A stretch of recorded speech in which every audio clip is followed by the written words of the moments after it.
হাজারো ব্যথা বেদনার পরে ফিরে আসনি তুমি আপন ঘরে।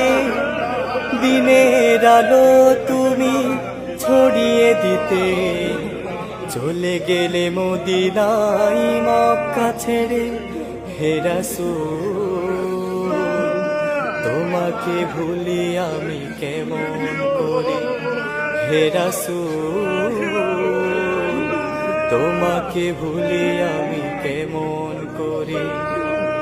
হাজারো ব্যথা বেদনার পরে ফিরে আসনি তুমি আপন ঘরে। দিনের আলো তুমি ছড়িয়ে দিতে চলে গেলে মদিনায় মক্কা ছেড়ে। হে রাসূল তোমাকে